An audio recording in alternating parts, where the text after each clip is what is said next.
bridge actually was here. It's been here about 170 years. There's been a bridge in this spot. And over time, as wooden bridges will, they wear out and you need to maintain them. So this bridge was taken out and rebuilt, placed back into the original position that it was.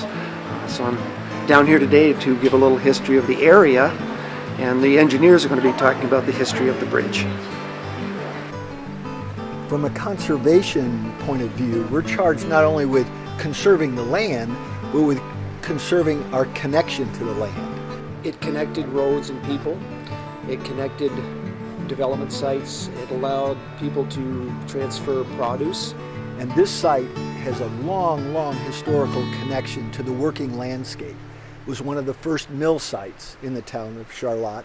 And this, of course, was one of the first bridges that tied the community together. Commemoration of the rehabilitation of the Seguin Bridge.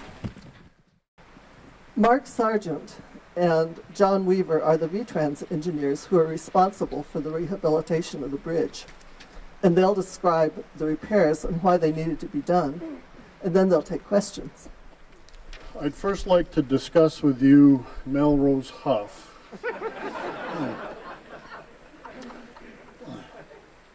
She tirelessly came down here and chronicled the rehabilitation of this covered bridge.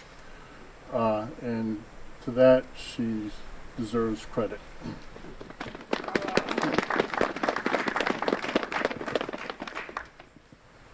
As some of you may be aware, covered bridges are constantly being updated and renewed to keep them up to date. They're kind of like old barns and houses. They need maintenance all the time.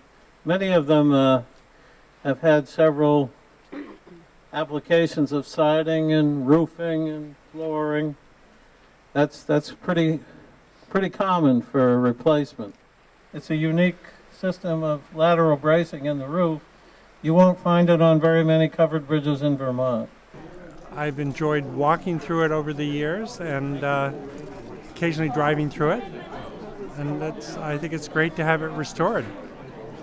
But it was also a place where on the end boards, if they have the end boards, they used to have end boards on here, that would be a place where people would advertise circuses coming to town. It's connecting our community. It connects our community physically and emotionally. I'd also like to thank the 3 members of the Education and Outreach Working Group who just made this all possible.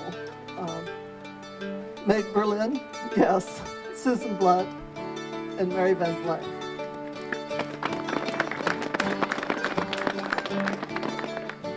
One of the reasons that I'm here today is not only as part of the Historical Society, but also the house that Mel lives in up the hill was my great-great-grandparents' house, my great-grandmother's house after that. And so I've been walking through this bridge for a long time. It has quite a bit of sentimental value for me to see this back up and in place. I just think it's so unique to New England, and it's really special that both the state and the turnout from this small community to celebrate it.